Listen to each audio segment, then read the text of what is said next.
사랑합니다. 축복합니다.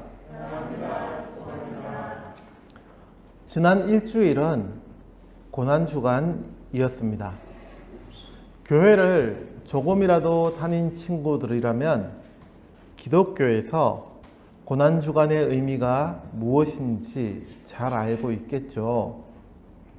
종려주일 이후부터 시작되는 고난주간은 2000여 년 전에 예수님께서 십자가를 지고 죽으셨던 날을 기념하는 기간입니다.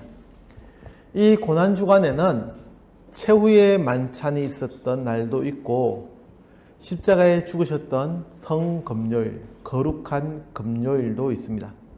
그리고 예수님께서 무덤에 계셨던 토요일을 지나고 나면 부활주일을 맞이하게 됩니다. 바로 오늘이 그 부활주일입니다. 오늘은 친구들과 이렇게 인사하겠습니다. 우리 교회에서 매년 부활주일이 되면 인사하는 방법인데 우리 친구들에게는 생소할지 모르겠습니다. 제가 우리 주님께서 부활하셨습니다 라고 하면 여러분은 참 부활하셨습니다 라고 화답하듯 인사하는 겁니다. 알겠죠? 인사하겠습니다.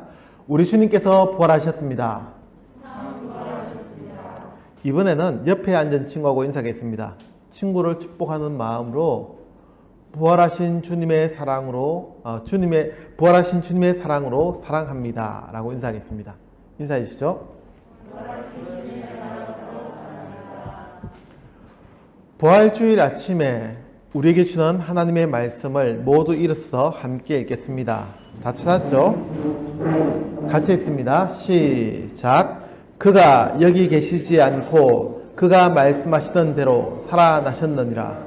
와서 그가 누우셨던 곳을 보라. 마태복음 28장 6절 말씀. 아멘.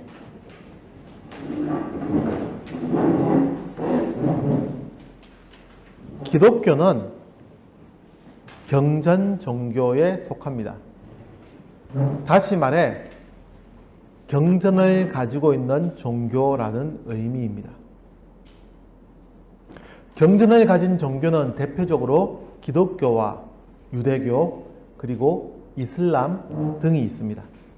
잘 생각해 보면 이 세상에 참으로 많은 종교들이 있지만 그 종교만의 독특한 경전을 가지고 있는 종교는 그다지 많지 않다는 것을 떠올릴 수 있으리라 생각합니다. 기독교는 경전 종교입니다. 그 중에서도 앞서 이야기한 대표적인 종교들은 비교적 오래된 경전을 가진 종교이고 어느 정도 경전이 겹치기도 합니다. 이슬람은 우리가 가진 이 성경을 기준으로 모세오경을 경전으로 가지고 있고 물론 코란이라는 또 다른 경전을 가지고 있지만 모세오경이라는 경전을 가지고 있습니다. 유대교는 구약 성경을 경전으로 가진 종교입니다. 그러니 대략적으로 3000년에서 4000년 전의 경전을 가지고 있습니다. 이런 경전 종교의 특징 외에도 기독교는 부활의 사건을 중심으로 고백하는 종교입니다. 어느 종교나 부활을 믿을 수는 있습니다. 그러나 기독교처럼 부활한 어떤 대상을 믿음으로 고백하지는 않습니다. 기독교는 다시 사신 예수님이 우리의 구원자라고 고백합니다. 21세기 과학이 보편적으로 사고되는 시대에, 즉 과학적인 사고가 일반적으로 이야기되는 시대에 독특한 어떤 사건을 중심으로 신앙을 고백하는 것은 결코 쉽지 않을 것입니다. 과학은 객관성이 있어야 인정합니다. 누구라도 똑같은 조건에서 같은 결과를 얻을 수 있는 객관적인 증거가 있어야 사실로 받아들입니다. 그러니 객관적으로 검증할 수 없는 이야기들을 중심으로 고백하는 이 기독교의 신앙이 생소하고 이질적으로 다가오는 것은 당연한 결과일 것입니다. 특히 과학이 현대 사회를 변혁시켜 오면서 우리는 객관적인 사실 여부에 관심을 가집니다. 무슨 이야기인지 다 느끼고 있죠. 기적이라고 하는 사건은 절대 객관적으로 경험할 수 없는 일들입니다. 더구나 하나님의 존재에 대해서 객관적, 즉 누구나 동일하게 그리고 실제적으로 경험할 수 있어야 한다고 생각한다면 기독교와의 괴리는 점점 더 벌어지고 말 것입니다. 기적은 말 그대로 기적일 뿐이기 때문입니다. 누구나 동일하게 경험할 수 있는 객관적인 사건이라면 그것은 기적이라고 표현하지 않아도 됩니다. 당연한 결과, 다시 말해 원인에 따른 결과일 뿐입니다. 서론적인 이야기가 좀 길었죠. 기독교는 예수님의 부활을 고백하는 종교입니다. 처음에 서두에서 이야기했던 것처럼 우리가 믿고 고백하는 예수님은 십자가에서 분명히 죽으셨습니다. 그 이전에 있던 수많은 기적 사건들을 다 제외하고서라도 예수님이 십자가에 처형당해 죽음의 상태에 이르렀다는 것, 그리고 그 죽음의 상태에서 3일을 무덤 속에 계시다가 다시 살아났다고 고백하는 것은 오늘을 사는 이들에게 너무나 생소하고 멀게만 느껴집니다. 다시 말해 도저히 받아들일 수 없는, 믿을 수 없는 이야기라고 생각됩니다. 죽은 사람이 다시 살아난다는 것은 도저히 일어날 수 없는, 과학적으로 설명될 수 없는 사건이기 때문입니다. 그렇게 어떤 이들은 예수님이 실제로 죽었던 것이 아니라 잠시 기절한 것이라고 추정합니다. 당시에 의료기구를 사용하여 사람의 삶과 죽음을 판단하지 않았다는 것도 그 근거가 되기도 합니다. 그렇죠. 성경의 기록에 의하면 예수님은 로마 군인들에 의해서 급하게 처형당하고 처리되었을 뿐입니다. 의사가 예수님의 사망을 진단한 것도 아니었습니다. 또 일반적인 사람들은 십자가 처형을 당해도 며칠을 생존했고 간혹 일주일가량을 생존하는 이들까지 있었다는 것도 그 반대의 근거로 이용됩니다. 예수님이 십자가 처형 후 몇 시간 만에 돌아가셨다는 것은 일반적인 경험으로 보아도 납득이 되지 않는다는 해석입니다. 충분히 제기할 수 있는 문제입니다. 그래서 성경은 또 다른 구절을 통해 예수님의 옆구리를 창으로 찌르는 것으로 완전한 죽음을 확인했다고 증언합니다. 물론 성경의 증언이기에 과학적인 혹은 객관적인 사실로 받아들이지는 않으려 할지도 모릅니다.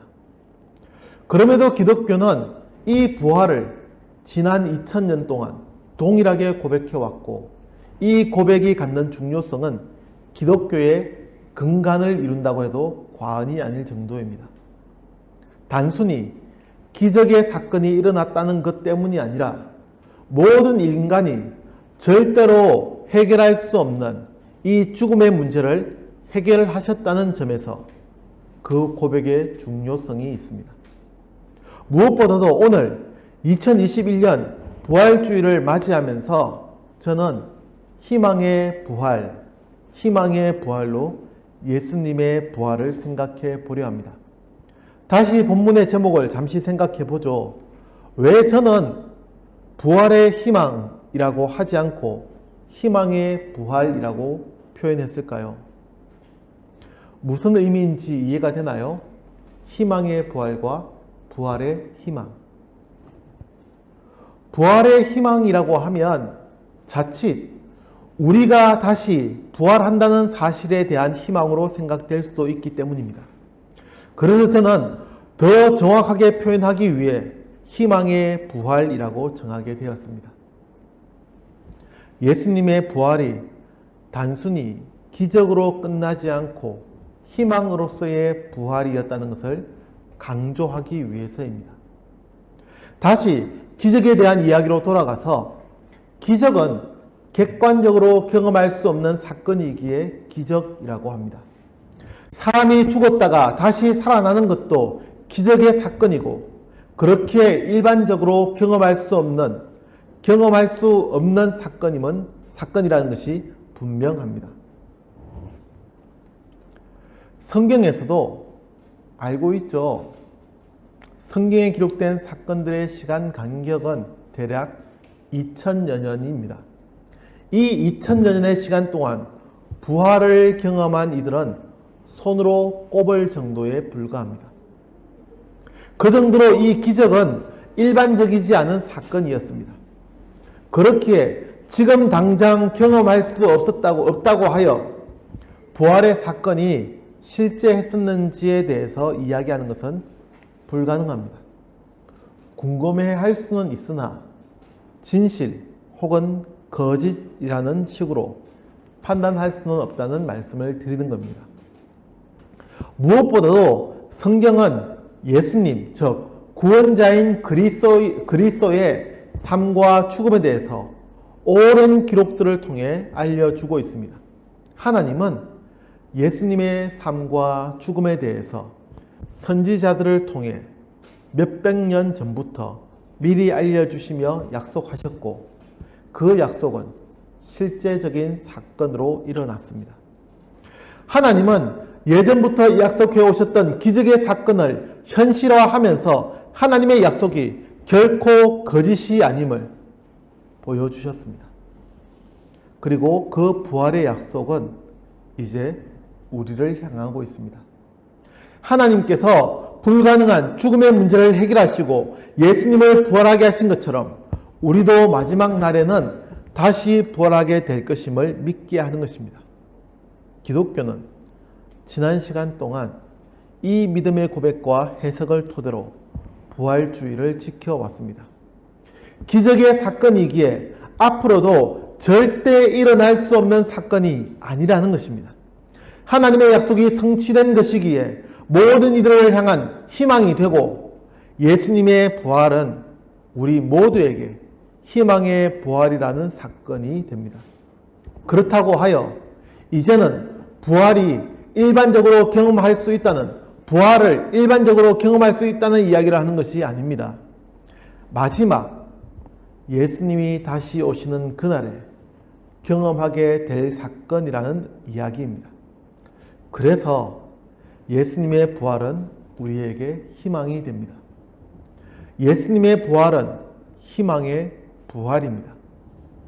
예수님의 부활을 고백하며 부활의 삶을 기다리는 당찬교회 친구들이 되기를 간절히 기도합니다. 기도하겠습니다. 2021년 부활주일 아침에